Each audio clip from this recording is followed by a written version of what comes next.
ناساندن بۆ نوێترین بەرهەمی یەکێک لە نووسەرە دیارەکان کە ئەویش کۆسار هیرۆیە ڕێکخرا کە ئەمە دووەم چاپکراوی ئەم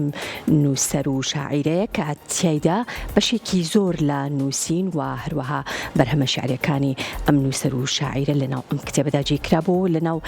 کۆڕەکەشدا گفتوگۆی زیاتر دەربارەی بەرهەمەکە کرا.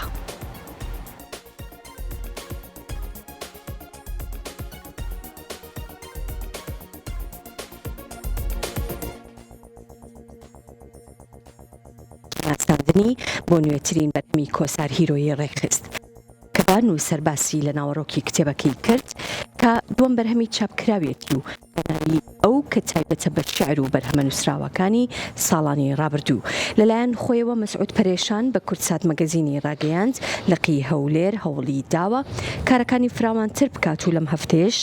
یاخود ئەم هەفتەیە تەرخان کراوە بۆ نووسەرانی ڕانیە و قەڵاتزیە. براودو مامۆستاکان کردە جێگای ڕەزامەندی یا جێگای سەرنجیەوە بێ لە باشیان بەکرا. چۆن بتوان بەسەر گرنگیترینیایدا بفەرمو ئەوەی کە زیاتر خۆشحاڵمان دەکات ئەوەیە کە ئەو لقا بە حکمی ئەوەی کە چالاکیەکانی هەم بەردەوامن هەم زۆریشن دەکرێت ئەو هەفتەیە ناو لێ بنێن هەفتەی چالاکیەکانی ڕانیە و قەڵاتزێ بە حکمی ئەوەی کە ئەمڕۆکە ئەوەی کە شعر دەخوێنێتەوە با بڵین لە ڕانیە و قەڵاتزێەوە هاتووە و پێنجشەممەی داهاتوو شکاگە مەرشین چیکە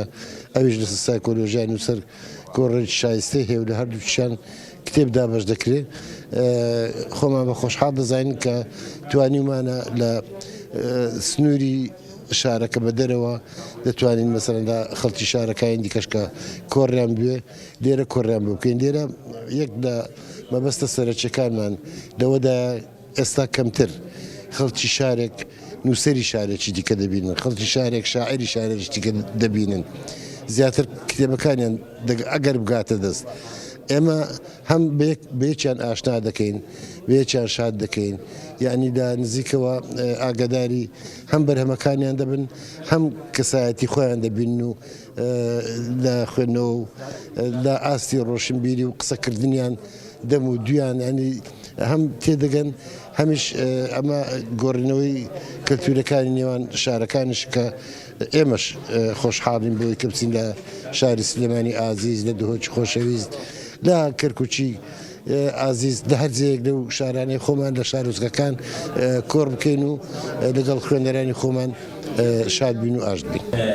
ئازیزێک بێ بەڵام هەر کەس لێمە ئازیزێکمان هەیە کە لە دەستماندەوە یان بە هەر جۆرێک هیوادارم ئایا شێعر خەندە و تەماشایە دەست و فڵچەی نیگار کێش